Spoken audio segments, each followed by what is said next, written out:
Well, hello there, ladies and gents. Great to see you again. Welcome back to Path to Abundant Living. Ryan Ruff, your moderator here. And as always, I'm joined by the guys in Scott Morrison and Matt Nordman of Morrison Nordman Wealth Management.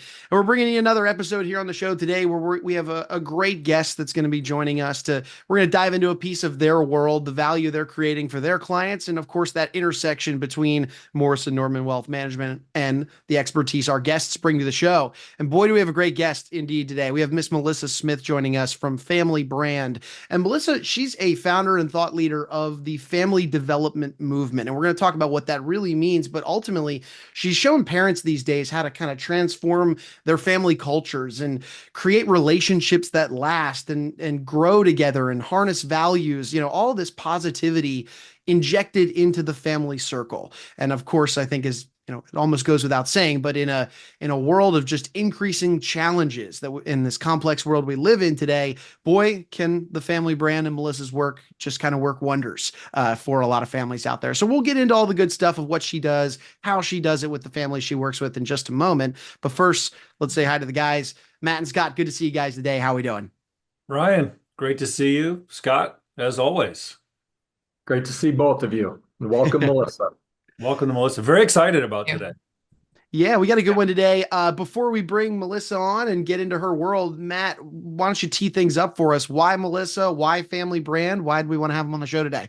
Sure, Ryan. So with what we do, we know that we are having potentially generational impact on families and what it is that they have built and the effect that they can have, that butterfly effect for many generations. And we said, okay, and we talk about this all the time, what we do, very, very important, but that family and the relationships is exponentially more important.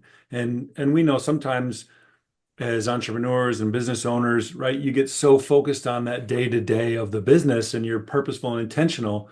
Are we taking that same energy home to our family, whether it's, your significant other, your kids, parents, grandparents, whatever that family. And it's like, well, what do you want to be known for? It's like, what are you doing with your business? But then on the same side, well, what about your family? And what's that going to look like in the generational impact that you can have in that area as well? And we said, well, we got to have Melissa on because she is the expert, as you said, in this area. I love it. Well, with that being said, let's go ahead and welcome Melissa to the show. Melissa, thanks so much for making us a part of your day and carving some time away from your clients to hang out with us today. Yes, I love it. Thank you for the opportunity. And I do think that this conversation that we're going to have, talking about our families and the impact we have on our families and then therefore our families have in the world, it is a topic that I love talking about. And I think it is so important. So thank you again. Well, thank you, Melissa, for being here. Very excited. So basic question, just to start, what is Family Brand and why is it important?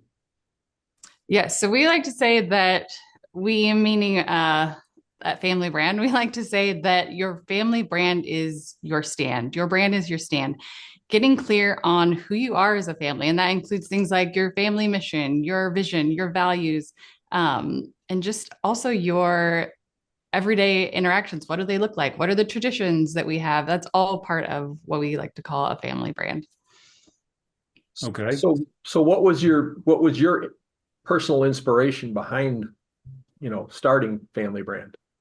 Yes, it's a great story actually, because I didn't wake up one day thinking, I'm going to start talking to families about this. It really was a big journey for me. And it was my own personal journey, and which looked like a few different things contributed to this. One being my husband and I, we were married when we were very young.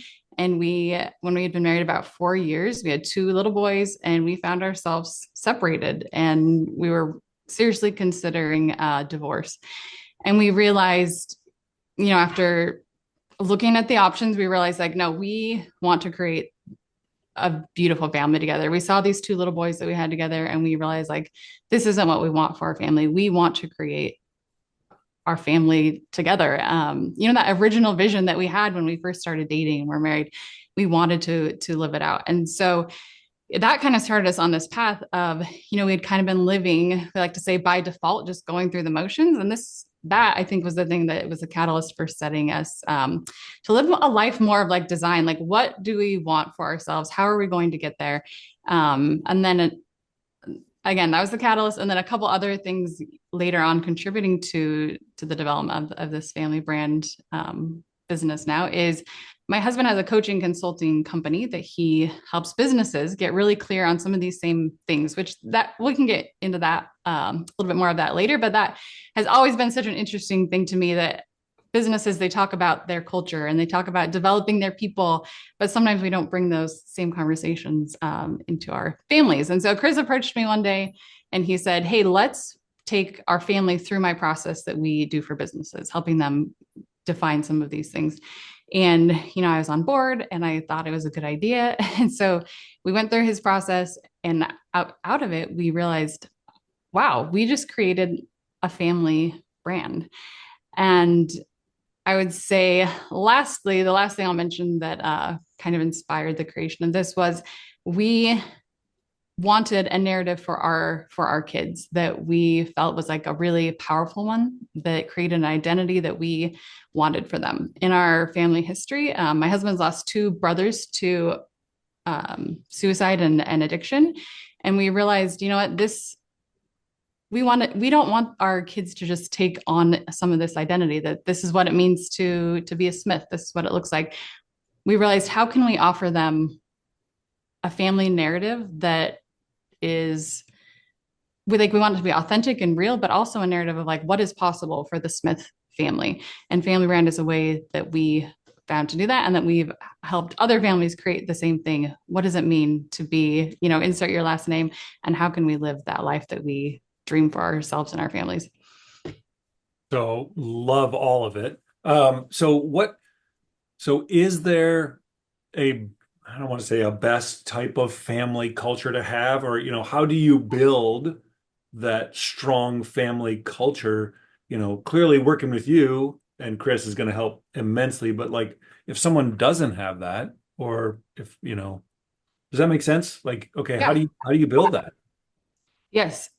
So sometimes we hear from families and they say, well, we don't really have a family culture. Can you help us create a family culture?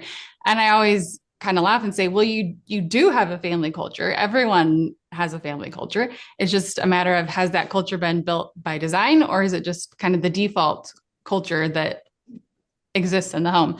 And it's been really important to me that we always, everything that we teach and educate around is evidence-based and research-based. And so we found that the best type of family culture to have is a culture of belonging, is what we call it. And there's this book called Value Graphics. It talks about how the most basic human value that humans share across the board is belonging.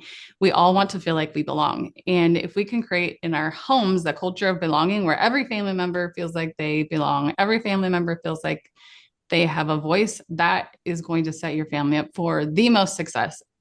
And it's easier said than done. It is really hard sometimes in families. I don't want to get on here and say like, oh, this is all easy work. No, this work you do in your family is some of the hardest work that you will ever do, because it is so confronting. We do have so much skin in the game. But it is, again, the most important work. And that work, I believe, is to create that culture of belonging where everyone can feel that. I'm really curious. You can see that I'm of a mature age. I have three of my own adult children who are all married now, 7 grandchildren, well, 6 with 1 on the way. Are we talking about individual, like each family unit having its own culture? Are we talking about also, from my perspective as a grandfather, if I wanted to build or at least explore our family culture, where do I start? Do I start, for example, in being more intentional about identifying what that culture is? Am I talking with my kids? Am I talking with my grandkids? All of the above? How do we become more intentional in that effort? Yeah, I think that, so the way we kind of explain it to families is it would be like, who are you? First and foremost, it could be, who are you sharing a home with. But then it can go beyond that because we've had couples go through our family brand process who their kids are all grown. They only have adult children and grandchildren. For them, it almost feels like the work of a legacy. And it's like, how are we defining, like, what are the values that we want to pass on, that we want our grandkids to know, like, this is who we are as Grandpa Morrison or Grandma Morrison or whatever they call you. But sometimes we don't have that clearly defined. So I think that could be a good starting place, is like really sitting down and capturing it in words and in language. And then I think any conversation though that you're going to have, you could definitely have the conversation with your children and grandchildren about, hey, how can we be better parents or grandparents for you? And letting that conversation go where it may. And I think that would also create a feeling of that belonging, where it's like, we want to create a place where you belong, where you feel like you have a voice. And so I think sometimes it's even asking some of those questions that might feel a little vulnerable. Like, where can we do better? Where do you think that we're doing okay? How can we create, a better experience as grandparents or parents? That might be a fun, good place to start. So you and Chris both have been kind enough to share your story. And so what did you guys go through? I know you met with Gordon. And so look, what did you do to rebuild, right? I mean, you're separated and on your way down this path. Like, so obviously that's pretty far down a path. So how do you then turn things around, for lack of a better term, to rebuild and be, one of the strongest families that I've ever been around? Thank you. And Gordon is a marriage counselor that Chris and I saw when we were in that kind of our lowest point. That is one thing that we did, is we realized, like, you know what, we have exhausted all of our resources, everything that we know how to do. So we want to bring in some outside help. And so I think that was huge for us, going to see Gordon, who was a marriage therapist. And then when I get this question though, sometimes I think like, okay, wow, there's so many things that I could point to or say that we did. But for me, I would say it always comes back to, number one, we realized that it was something that we both wanted to do. We both were in it and we were committed to creating this marriage that we wanted, this family that we wanted. I think secondly is we both took 100% responsibility for getting there. We had gotten into a good habit of putting blame on the others. Like, well, if you would just do this, then I wouldn't have to do this. Well, if you would do this, then I wouldn't do that. But in order for us to make our marriage work, we both had to take 100% responsibility for the outcome. And I think the next thing we did is we stopped trying to fix each other. And we both started out on this path of like, okay, how can we individually become the best versions of ourselves?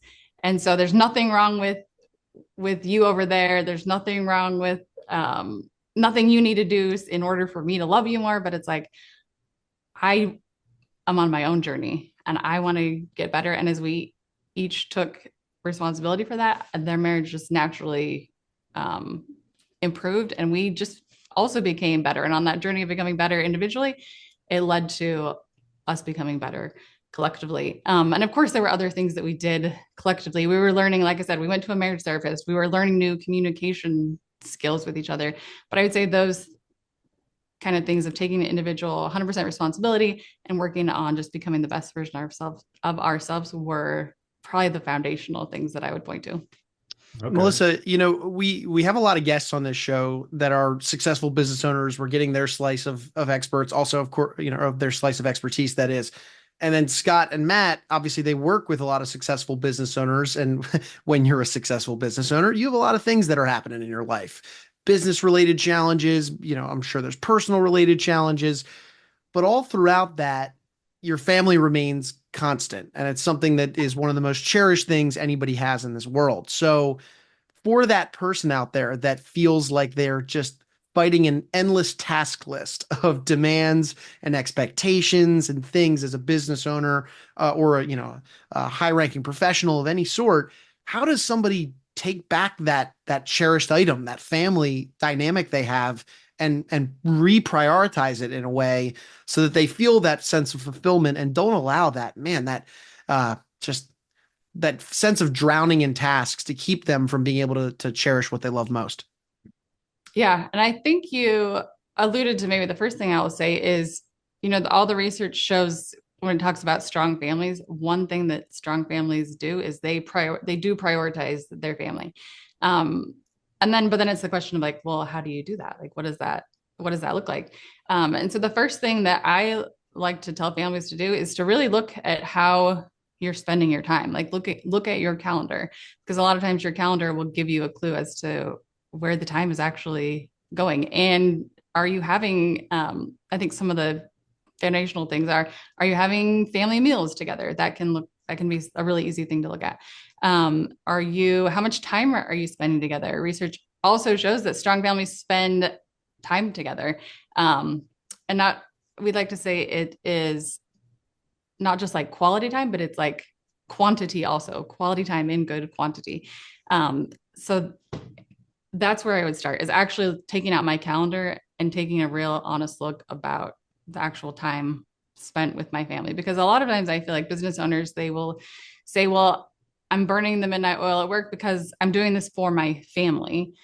But I see a lot of times the family would actually prefer them to be present more and maybe make a little bit less money, or maybe be at the office a little bit less, but have their impact at home, or their presence at home more.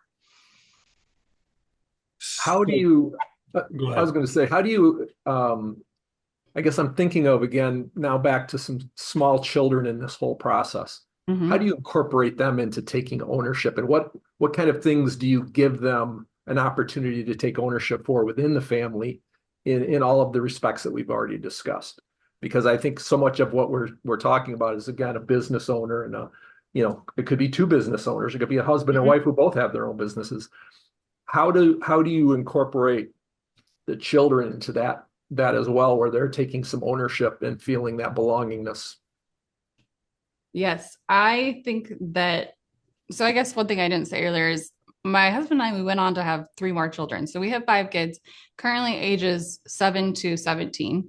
And so I feel like I'm in the throes of of raising our family right now. And so I feel like I can really answer this question very authentically. Like, okay, how do we include all of our kids in this process?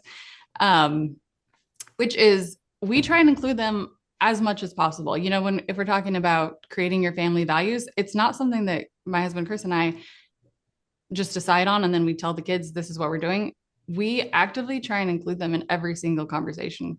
We found that it's a quote that basically says, those that help plan the battle don't battle the plan. And especially as our kids are getting older, teenagers, we have to have their buy-in. Otherwise, it just feels like this thing that mom and dad are putting on us that we don't really want any part of. But if they're part of the process of actual sitting down and having conversations, who are we as a family? What do we want to be known for? I've found for the most part, kids are eager to have these kind of conversations, and they want to be a part of something bigger. They want to help create this family identity. And we've tried and involve them in every step of the process. Have you ever had, when discussing with your kids and how would you handle it, sometimes siblings disagree? Or if you said, and just a simple, hey, we can have this for dinner or this, and you get the opposite answers, how do you get it so, okay, well, we're going to choose this one, but not make it look like, well, we're choosing because, well, this one, and then this one feels like, well, I didn't want that, so I'm not part of that, not part of the plan now because you chose them over me. Yeah, there definitely is some nuance to it. And I always like to tell parents that, although we're involving the whole family in the process, to really empower parents to see themselves as leaders in the process, though. And so if you get the feedback from the family, maybe if you are married, you and your spouse go back afterwards, taking everyone's voice into account, and you get to be the one that's like the leader. Just like in a company, you wouldn't have, once you got input from everyone on your team, you wouldn't the owner or the CEO at the end of the day would have the last say in, okay, this is the direction that we're going to take this, that we feel is the best for our company, or in this case, our family. And so I think that that's really important for parents to remember too, is that you have this beautiful family that you are meant to lead. And so don't be afraid to lead and take a direction that maybe not everyone feels is the best. Of course, listening to them, taking their opinion into account, but really leading them in the way that you feel is best. So speaking of leading your family, you and Chris decided, hey, we're going to be purposeful and intentional, and we're going to sell everything and move to Hawaii with our children. What? What? We did do that, and it was amazing. That was in 2020. My husband's business that I mentioned earlier went virtual. He used to do a lot of in-person. It went virtual, and we decided, have been born and raised in Arizona and had never left Arizona, and we kind of realized, you know what, this would be the time. Our oldest, rather, he was 14 at the time, and we realized, you know what, if we are going to try something new and have an adventure, this is going to be the time to do it. Which I will add, one of our family values was at the time and currently is Smiths Are Adventurous. And we had been saying that to ourselves for years, not necessarily being super adventurous, I would say. But I think that's the cool thing about family values. When you develop them, some of them are like maybe capture who you already are, but some of them can capture who you want to become. And Smiths Are Adventurous was definitely like one of those, something that we wanted to aspire to. And so we realized, you know what? If Smiths are adventurous and we do feel like we want to take an adventure, it kind of felt like a now or never, because, all my friends who had older kids were giving me feedback like, hey, once your kids are in high school or once they're, a little bit older, you won't be able to just pick up and leave like you maybe can right now. And so we sold everything, our homes, our cars, and we moved to the North Shore of Oahu, which we traveled there before, vacation there, and loved it. So we decided that it was just crazy how it all happened. We had one conversation, Chris and I, in August, and by December 2nd, we were living in Hawaii, and we lived there a little bit over a year and just had the most incredible adventure with our family, living with our 5 kids and 2 dogs on the North Shore of Oahu. And we learned how to surf, and we met so many incredible people, and just really loved the lifestyle of us desert people living near the ocean and having that lifestyle of the ocean and the water. It's incredible. So what would you say was the biggest impact of doing that? I think that a lot of it was our identity as a family. We really do believe now that we are adventurous, and that we will not just talk about things, but we are actually doers of the things that we say we want to do.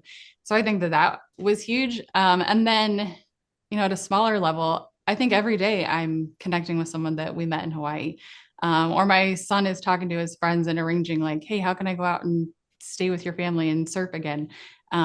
Just incredible relationships and people that continue to impact our lives to this day. I'm just fascinated by when you say family brand. I would really like to, see how your kids discuss that family brand with their friends, or if are they as, clued into and as passionate about their family brand as, say, you and Chris are. I think there's varying degrees, and it probably depends on the day too.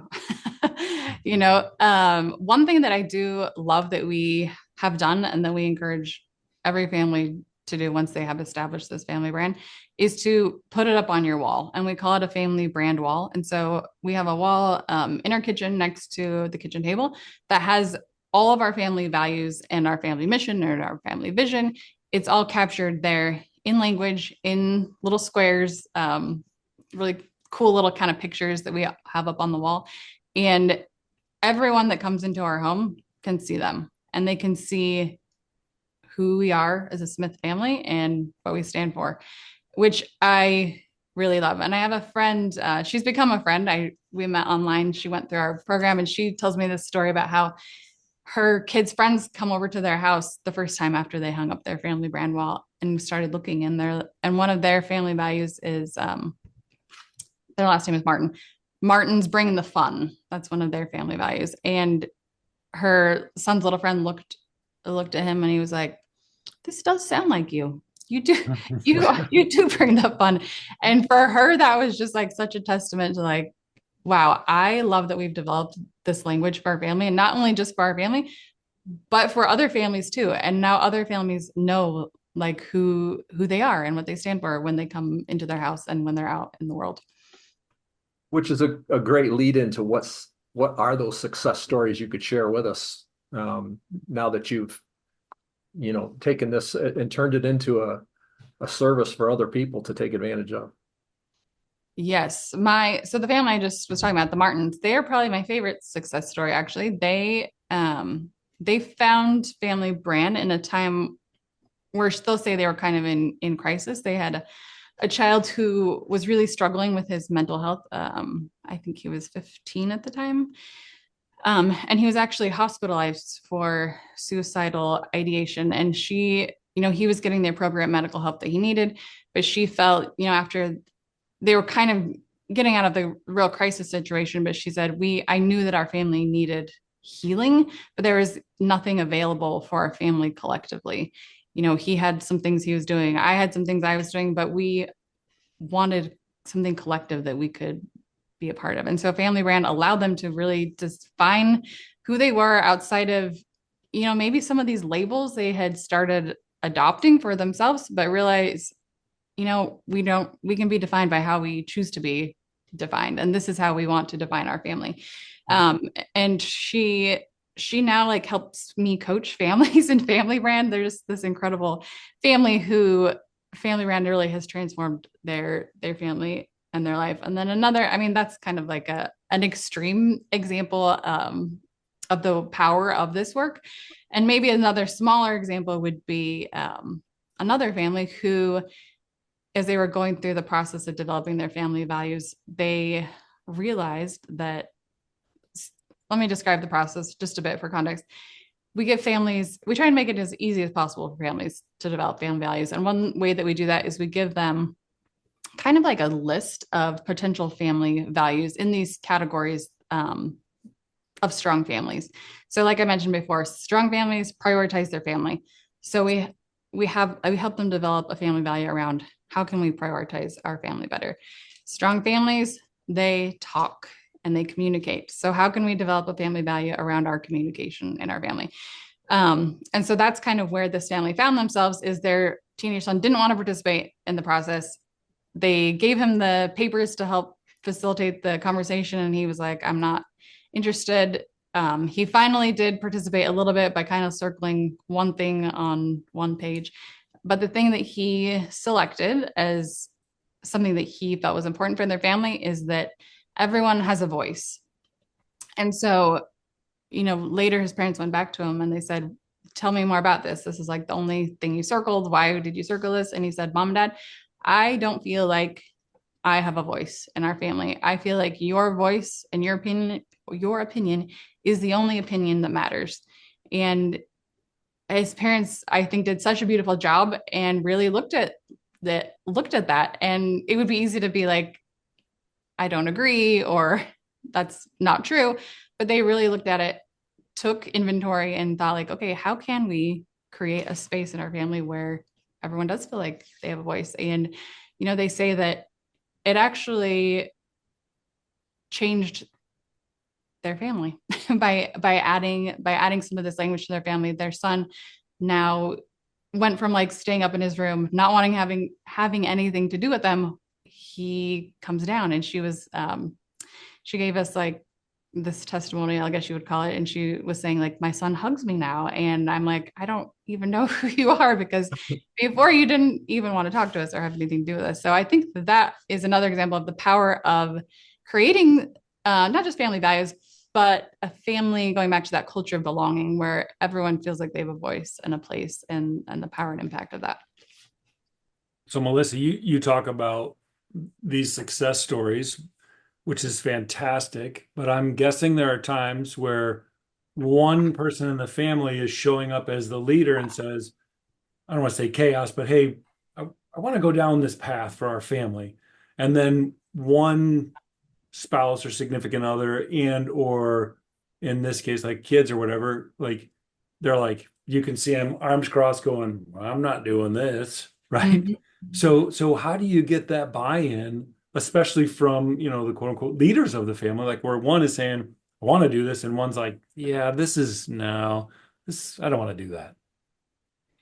It's very, so if you're listening and you feel like I would love to do this, but my kids would never, or my spouse would never, you're not alone. Like that definitely happens. So don't feel alone in that. And one thing that we found is sometimes it takes a really vulnerable, like if we're talking about a spouse or a partner, sometimes it takes a really vulnerable conversation saying like, hey, I love our life. I love our family. And I think that more is possible for us. And I want to continue like creating a beautiful life with you. And I think that, whether it's family brand or whether it's something else, like really saying like, I want to create more for our family. I think that can be a good place to start, really casting the vision for what you're trying to create and how you think this thing is going to be the thing that helps you get there. Um, because I just think sometimes that, if someone were to throw this thing at me and say, we should do this, I would be like, no, like, why? Like, I don't want to do that. That sounds like a lot of work. And I don't want to do like extra work, but to really like cast a vision for why we would want to do this. What would be the benefits to doing this and yeah, what are the outcomes going to be for our family and how it will make our life better? I think that would be a good starting place to start with a spouse or a partner. And then for kids, I think it would be similar. I think bringing food to the conversation is always a good idea. And I think sometimes getting outside of your home, like maybe you say like, hey, I want to talk to you guys about something important. Let's go over to the park or let's go to the library or wherever it is. And maybe having that conversation, just like a business would have an offsite to have some of these bigger conversations or meetings, similar idea. And at the end of the day, even if no one is interested, I don't think it's a lost cause. Like, okay, we can't do this. I always love drawing parallels to business because I just think it's so fascinating that we sometimes think about our family completely different. So if you as the leader of the business were to bring something to your company and say, hey, I would like to develop family or not family values. I would like to develop company values, or I would like to discuss our company culture, and you got some pushback from people in your company, you wouldn't just drop it. You would be like, no, like we are going to have this conversation. And of course it's a little different with your family, but maybe for a time that looks like you are doing the work by yourself.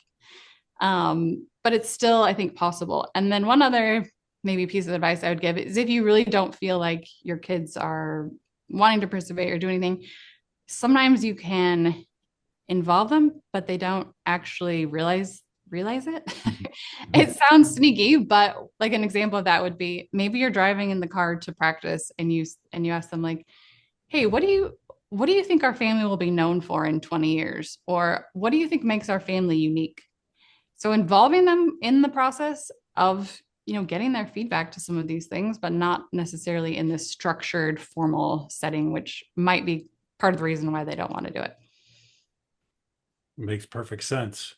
Which I know, having talked with you and Chris and what it is with Chris's business, it's most people will fight for limitations more than they will for possibility. And so reframing it and saying, okay, if you are the one person, right, fight for the possibility that, hey, I can get the family involved with this and the results can be beyond anything that they could have ever even imagined. Correct? I mean, I don't want to put words in your mouth, but I think that's the way I see beautiful. it. Yeah, no, I think that's beautiful. I think you captured it perfectly. But I think it is easy in families to feel deflated when no one else is on board and to not really realize like the power of the one who believes in this thing and who's bought in and how that really can shape and change the outcome for the whole family. So I think that one of the things that makes me think of is that if there's that sense of belongingness or that I have value in the family, it doesn't necessarily mean that just because I throw something out there as an idea that it gets adopted, but that I was actually heard. Mhm.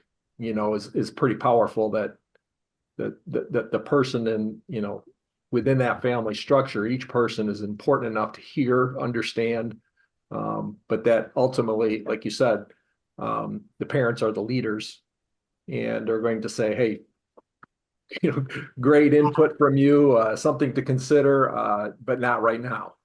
Or sometimes it just comes down to that. So, Scott, real Whatever. quick, I'm guessing that you may have experienced some of that at Star Commonwealth of kids wanting to be. Scott he could share with you his, just in 10 seconds, his history of working with at-risk youth. But I'm guessing you had some of that at Star, right? Where kids just, I don't want to say just want to be heard, but you could tell a difference when they were Well, part of sure. something. I had some background in working with at-risk kids and families and trying to empower parents, but also, first needing to, um, you know, have them earn the respect they needed to be able to, first they needed to have, the respect of their children, because oftentimes the parents weren't in a place where they were making good decisions themselves. But, having said that, I think that, tying this kind of circling back around to what Matt and I do, obviously with our own, clients and our own families, is we're in the wealth management, space, and we're constantly talking to families about what's most important to them, and how that, injects into their family plan, their financial plan. And so, I guess, to kind of bring this full circle, I kind of curious as to whether you've had any conversations with the people that you've worked with where some of the family brand leaks into the financial plan, and what some of the goals are for families, whether it be charitable giving, whether it be, where to spend their money, that everybody can feel good about it, that kind of thing. Yes, before recording, I brushed up on a couple of my facts and statistics related to the industry. So I'm going to share them if you don't mind. And that it's basically just one statistic that it says, this is from Cerulli. It says of every 1,000 estate transitions, 700 of them failed. And the question, of course, is, well, like, why did they fail? And only 3% of them failed because of, like, they weren't handled properly from a tax or legal standpoint.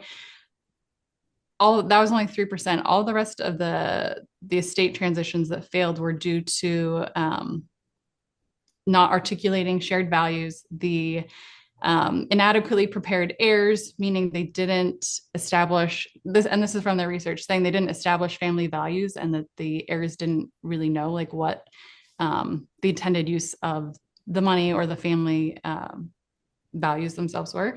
And then failure to establish a family mission was a third thing that kind of caused this estate transition to fail. And that is so fascinating to me, because I think a lot of times in these conversations of financial planning, we don't realize like how important these topics really are. And I love that you guys bring that conversation to your clients, because it is so important, because the success of the family isn't, generationally, isn't just a money conversation. It is a conversation about all of these other things, like who are we as a family, and who do we want to be, and what do we how do we want to use our money?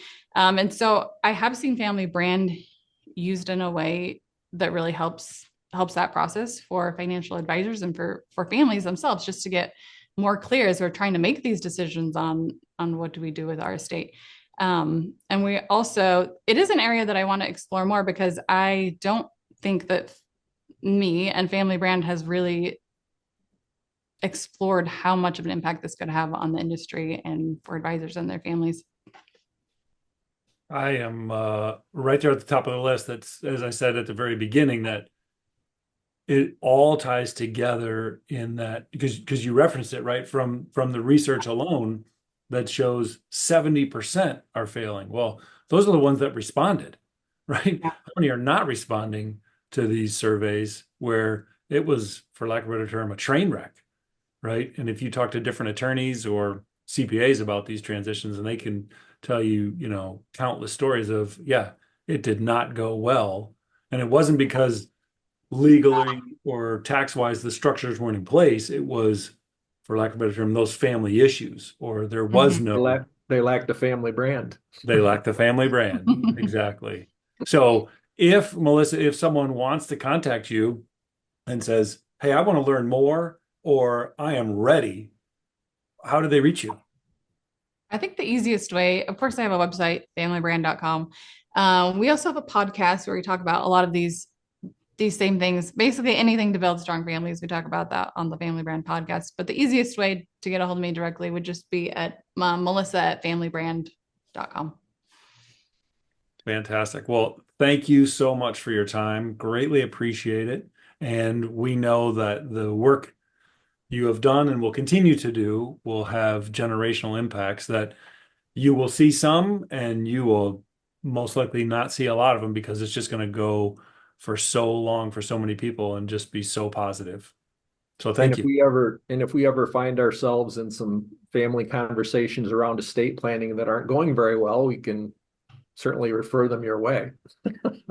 Yeah, I would love that. And I do believe that, this is the most important work that we get, I believe that we get to do on this earth. At the end of our lives, we'll look back and be like, this was it. Like, you don't ever hear of someone at the end of their life saying, I wish I would have spent more time at work, or I wish I would have made more money. It's all about those relationships and the people that are closest to you. And this is a way to really prioritize those things that are most important in your life. And I love talking about it. So thank you for this opportunity. All righty, folks. Well, there you have it. Melissa Smith of the Family Brand. Always appreciate anytime we get the chance to sit down with her. Really some awesome work. I've got thoughts of my own, but Matt, what are some of your key takeaways from the conversation with Melissa today?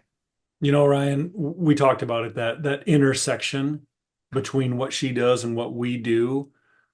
When we're sitting down with families, right, you're building this plan out for whether it's retirement or selling the business or college funding or whatever those goals are. But then it's like helping people start delving in further into, what is that legacy that you want? And people hear legacy and they're like, oh, I got to be worth 100 million or more to have a legacy. It's like, no, you don't.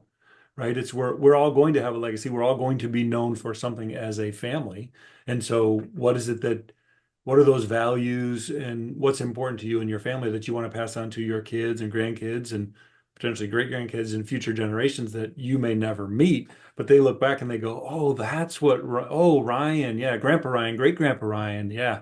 Now, yeah, that's what's been passed down generationally, is what our family is known for. So, you know, again, you look at what it is we do, really important, and then you intersect it with this conversation with people, and having authentic conversations can be, difficult at times, but man, when you come out on the other side of it, you can see how impactful it can be. Mm-hmm. Absolutely. No, couldn't agree more. And Scott, what about you? I mean, you've got the unique perspective of being the active grandfather at the moment. What did you think of the conversation? Well, I think, where things kind of stall, as Melissa was alluding to, is, when you don't have a brand, or you don't have an identity, sometimes as a family, if it's in our case, it's, Papa and Gigi talking about what is the future of the wealth transfer, having these conversations and understanding what our family brand is very helpful in the financial planning. In fact, for those people who don't necessarily want to share all the specifics with their kids about what the wealth entails, this is a great starting point to at least identify what's most important to the family, and maybe there's ways for those parents to then start something planfully in that regard, where the kids can see that, hey, we had a conversation and look at what grandpa and grandma are doing, or look at what mom and dad are doing.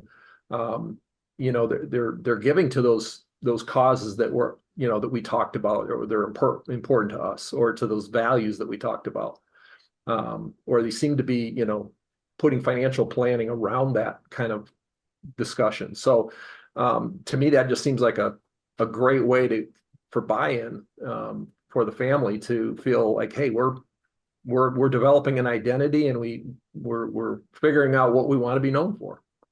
What'd you take away, Ryan?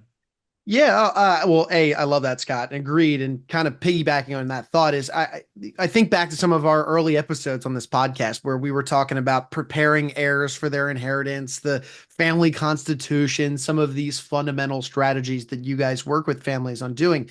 And I couldn't help but think, man, this family brand, it really feels like the structural foundation, the platform, if you will, that would be built before, let's say, the scaffolding goes up, as in those family constitutions. I mean, this is the core work that a lot of the families need to do, that would make something like a family constitution, like those talks about values, and of course, the wealth transfer when the day comes, so that, hey, the kids are taken care of, and these are the expectations on what will happen financially. And then additionally, we want to make sure that when that wealth transfer happens, we continue to be donors to that cause we care about, or to continue that legacy that we instilled kind of as a family. I just love the idea of how the family brand really is kind of the platform that initiates a lot of these conversations, which we've already discussed on the show. So it's a beautiful intersection.